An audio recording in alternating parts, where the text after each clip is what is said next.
Alhamdulillah biizzatihi wa rahmatihi yatarahamu ibaduhul mu'minun wa bitaufiqihi wa inayatihi yahtadidallun. Ashhadu an la ilaha illallah wahdahu la syarikalah wa ashhadu anna Muhammadan abduhu wa rasuluh, amma ba'du. Ikhwati iman yang dimuliakan oleh Allah Subhanahu wa taala,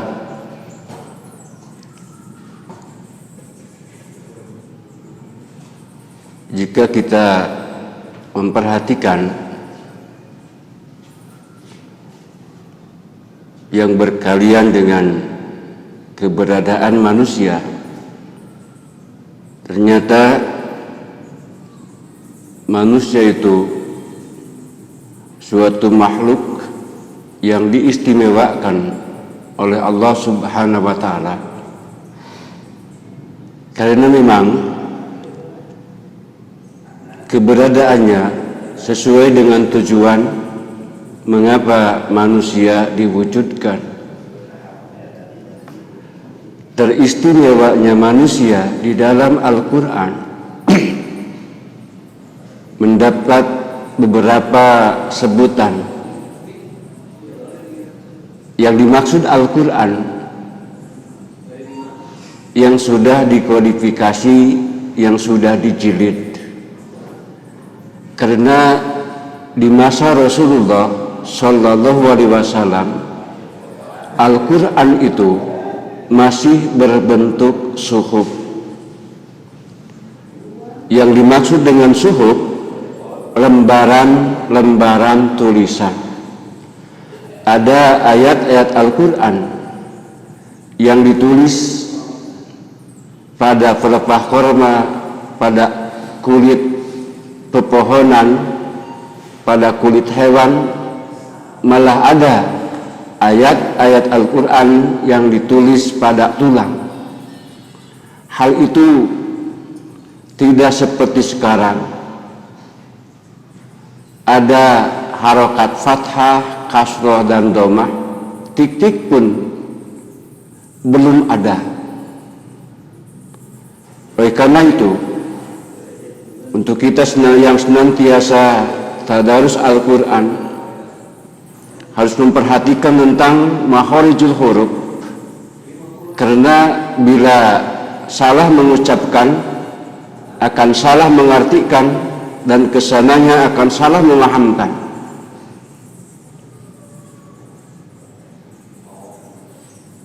Nah, Al-Quran ini dijilid atau dikodifikasi di masa kekhalifahan Abu Bakar As-Siddiq setelah terjadi perang Yamamah, yang mana sepeninggal Rasulullah SAW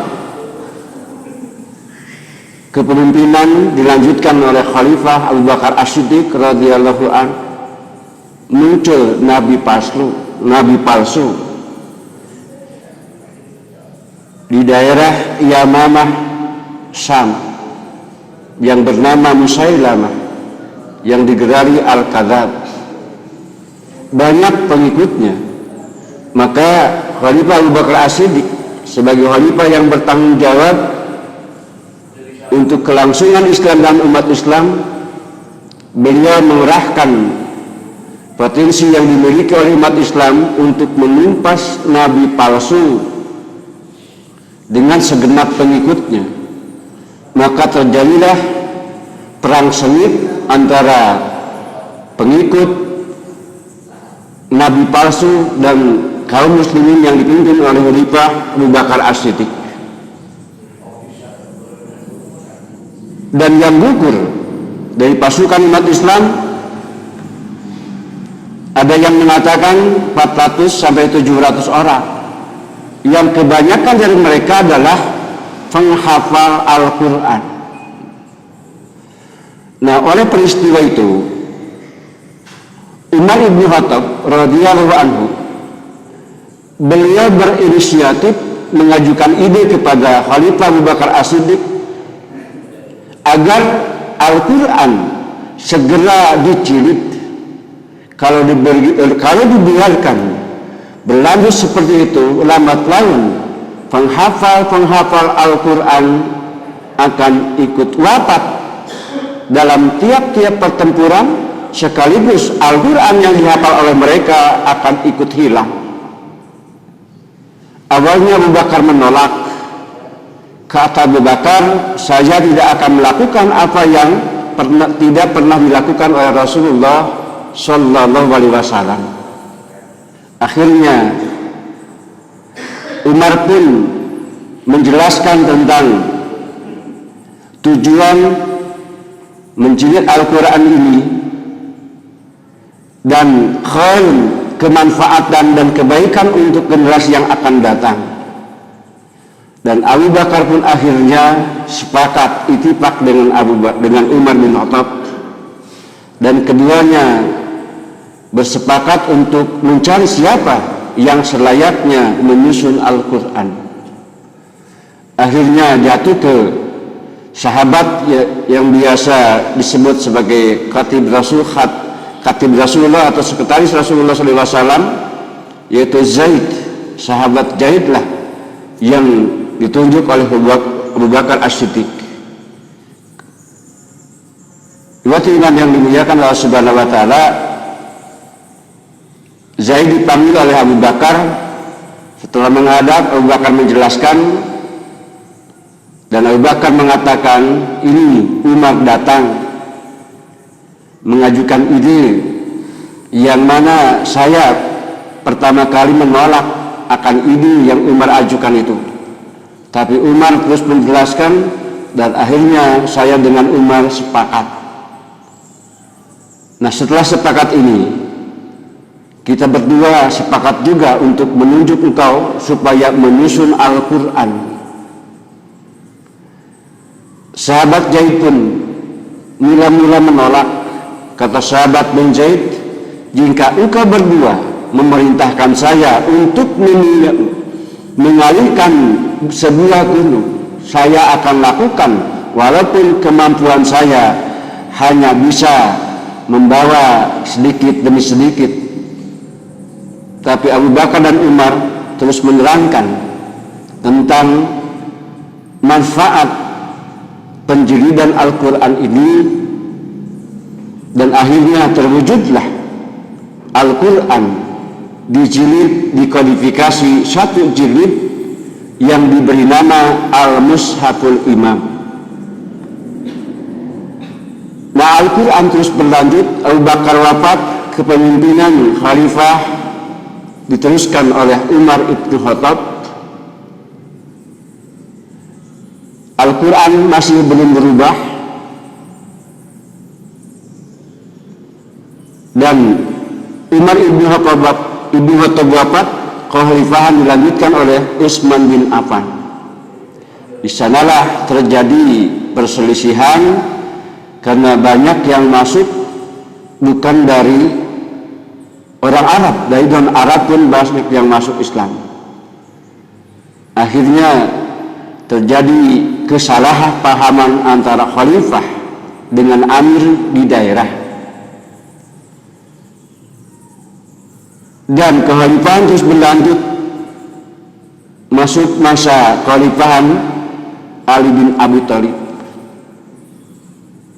Di masa Ali bin Abi Thalib baru muncullah pemberi tanda kepada huruf-huruf Al-Quran, yang mana di masa Utsman bin Affan Al-Quran sudah diperbanyak menjadi 5 jilid yang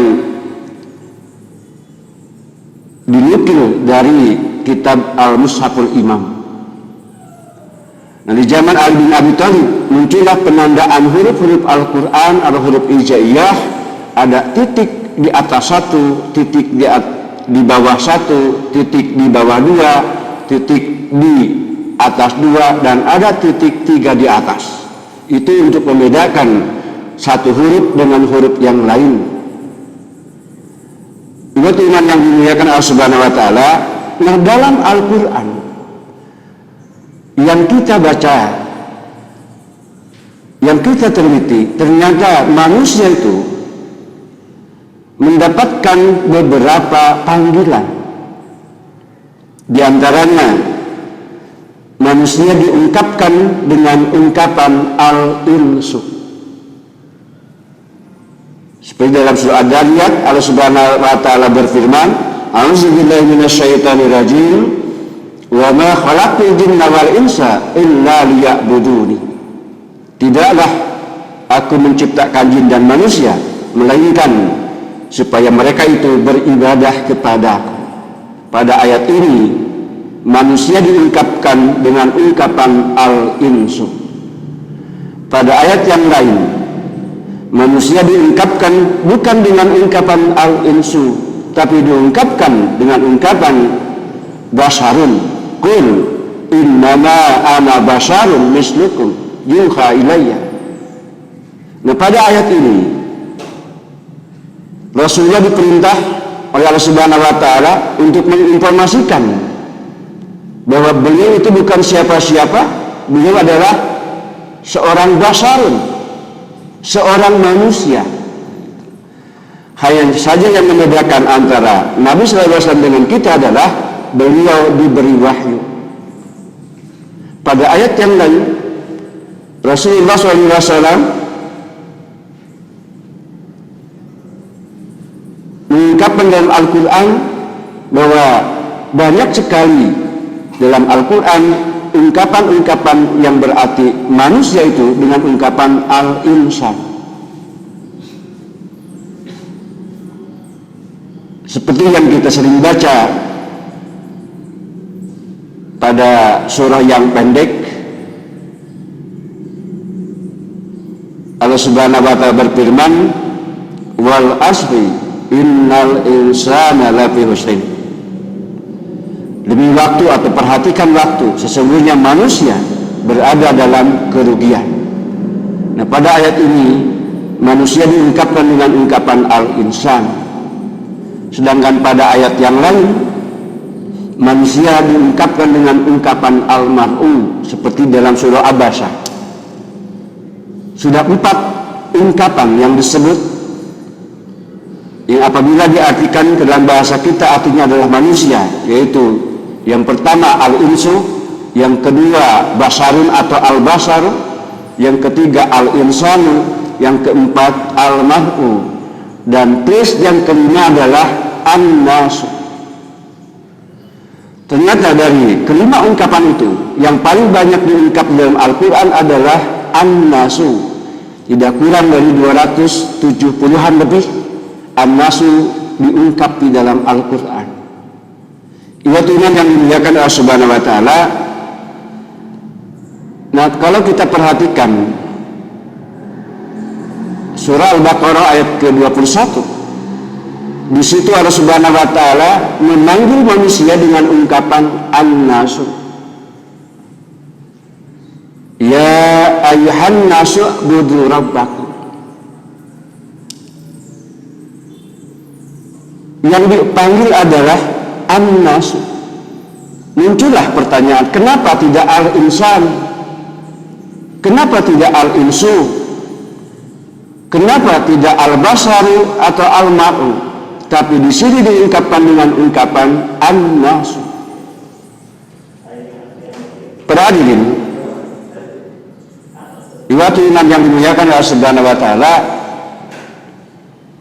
barangkali perlu kita menelusuri tentang ungkapan-ungkapan, walaupun dari kelima ungkapan itu apabila diartikan ke dalam bahasa kita artinya sama, namun tentu ada konotasi yang membedakan. Dalam hal ini kita ungkap dengan ungkapan yang paling banyak diungkap dalam Al-Quran, yaitu an-nasu. Di di dalam kitab Mu'jam Mufradat Al-Fadil Quran, As-Syaikh Abdul Qasim Al-Husain bin Muhammad bin Al-Fadl Ar-Raghib Al-Asfahani, beliau menjelaskan bahwa kata an-nasu itu dari kata nasa yanusu nausa, dari kata an-nausu kulibatil wawu alifan, huruf wawunya yang ada di tengah dari nun, wawu dan shin, naus, an-nausu, kulibatil wawu alifan, maka huruf wawunya diganti dengan huruf alif, dari an-nausu menjadi an-nasu. Sedangkan makna an-nausu itu adalah al-ittirabu atau al-harakatu, bergerak dan aktif. Dengan begitu,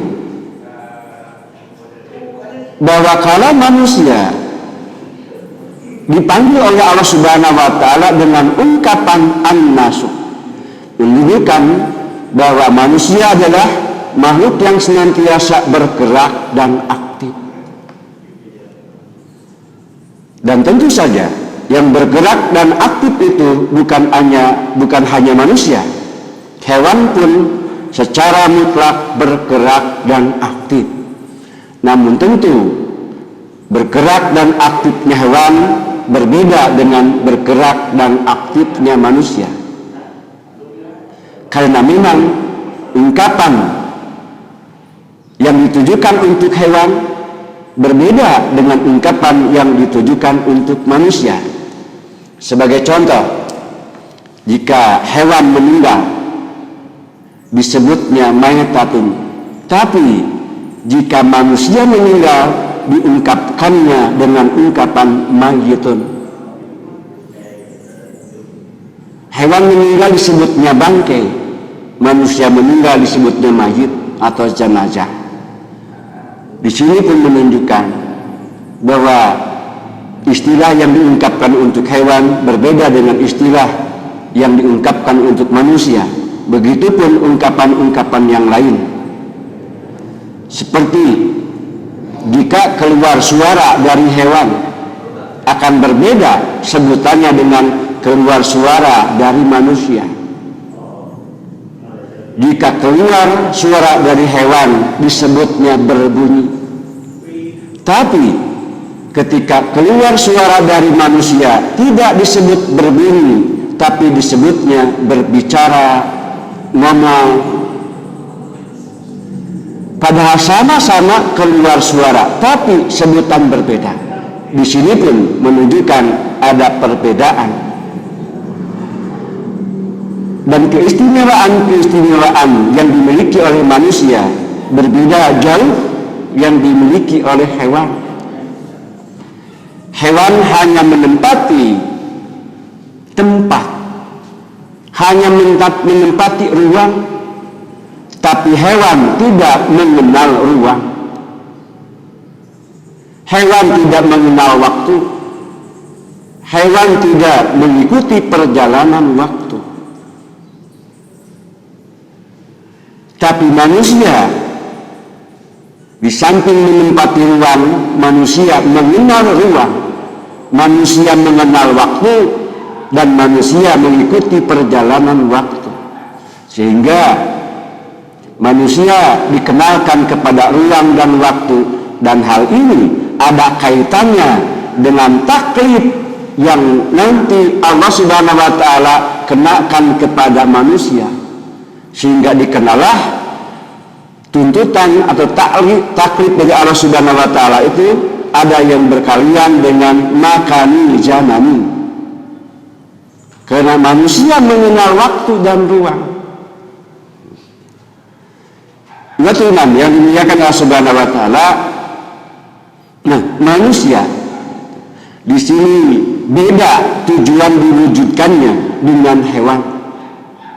Kalau hewan diwujudkan oleh Allah Subhanahu wa Ta'ala hanya sekedar untuk hidup. akhir dari hidupnya mati. Sedangkan manusia diwujudkan oleh Allah Subhanahu wa Ta'ala bukan untuk hidup, tapi manusia diwujudkan oleh Allah Subhanahu wa Ta'ala untuk beramal, untuk beribadah sesuai dengan yang difirmankan oleh Allah Subhanahu wa Ta'ala tadi dalam surah Az-Zariyat, wa ma khalaqtul jinna wal insa illa liya'buduni. Tidaklah aku menciptakan jin dan manusia melainkan supaya mereka beribadah kepada. Disitulah sadar tidak sadar, diakui atau tidak, bahwa keberadaan kita diwujudkan oleh Allah Subhanahu wa Ta'ala di dunia ini bukan untuk hidup, tapi kita sebagai manusia diwujudkan oleh Allah Subhanahu wa Ta'ala untuk beramal, untuk beribadah. Makanya kita hidup, dan akhir dari kehidupan kita adalah hidup. Ibu Imam yang dimuliakan Allah Subhanahu wa Ta'ala, nah pada ayat ke-21 surah Al-Baqarah itu diungkapkan, ya ayyuhan nasu budu rabbakum. Wahai manusia, makhluk yang senantiasa bergerak dan aktif.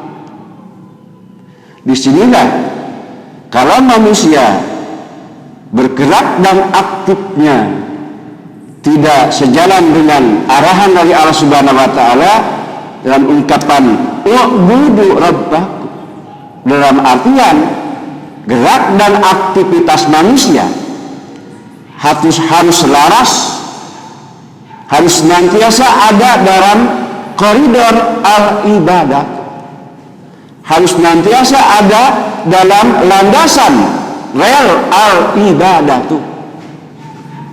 Apa artinya?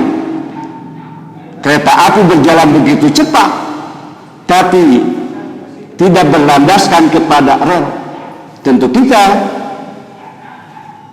sudah bisa memprediksi apa yang dihadapi oleh penumpang dan kereta api itu akan menghadapi kebinasaan.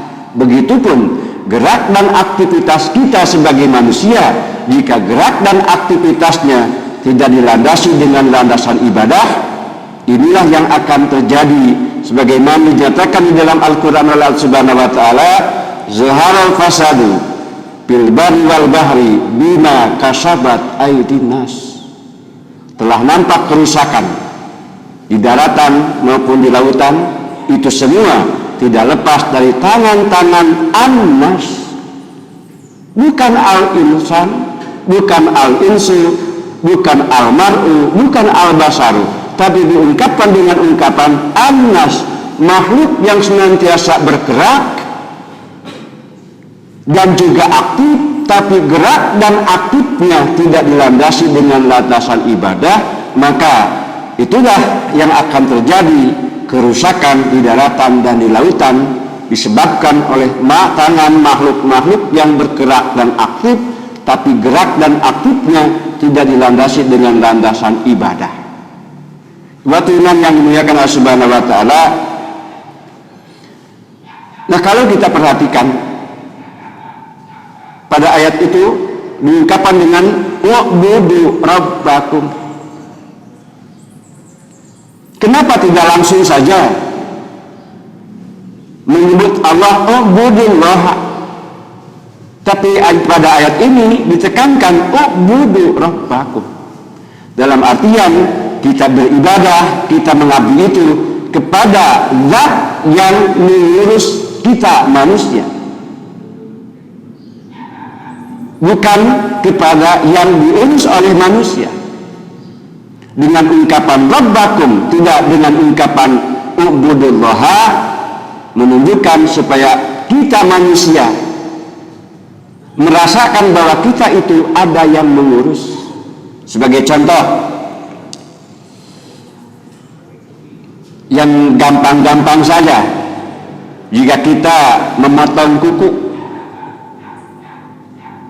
seminggu sekali, sejumat sekali kita potong, panjang lagi. Tapi coba gigi kita potong seminggu sekali, padahal sama terbuat dari tulang.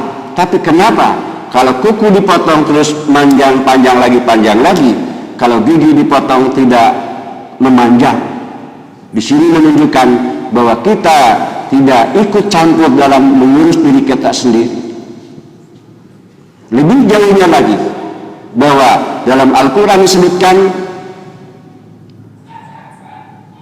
Allah Subhanahu wa ta'ala berfirman, tuhrijul hayya minal mayyit. Engkau mengeluarkan yang hidup itu dari yang mati. Benarkah bahwa kita yang hidup itu berasal dari yang mati? Mari kita telusuri. Yang dimakan kita adalah nasi. Nasi berasal dari beras berasal dari padi, terus dari pohon padi.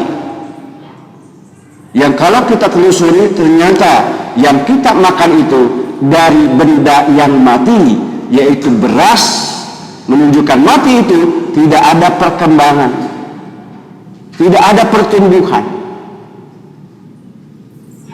Setelah dijemur hingga kering lalu diheler, keluarlah beras dan proses menjadi nasi. Maka seporsi nasi dengan lauk pauknya kita makan bagi laki-laki dan bagi istri kita, yang mana kemampuan kita hanya menyampaikan makanan itu sampai mulut. Untuk proses selanjutnya membagi-bagi makanan yang masuk ke dalam tubuh kita, kita tidak ikut campur.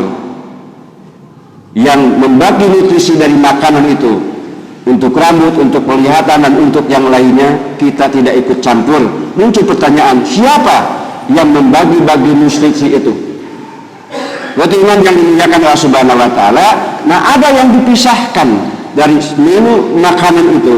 Yang satu disimpan di laki-laki yang disebut sperma, yang satu disimpan di kaum ibu yang disebut sel telur. Apabila terjadi ijab kabul, maka terjadilah di situ percampuran antara cairan dari pihak laki-laki dan cairan dari pihak perempuan yang disimpan di dalam Al-Quran disebut alaqah, dinding rahim.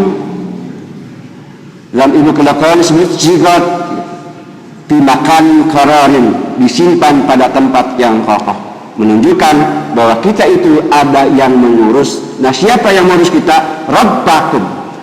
Ya teman yang dimuliakan Allah Subhanahu wa ta'ala, barangkali bahasan ini perlu dilanjutkan, tapi berhubung waktu kita sebentar lagi akan berkumandang adzan maghrib. Oleh karena itu kita batasi saja. Mudah-mudahan apa yang saya sampaikan walaupun belum selesai, tapi ada gambaran bahwa kita manusia itu diwujudkan oleh Allah Subhanahu wa ta'ala bukan untuk hidup, tapi kita manusia diwujudkan untuk beramal, beribadah, makanya kita hidup. Mudah-mudahan sekali lagi apa yang saya sampaikan ada guna dan manfaatnya, mudah-mudahan menjadi bahan renungan kita bersama. Aqulu qouli hadza wa astaghfirullah li wa lakum. Wassalamualaikum warahmatullahi wabarakatuh.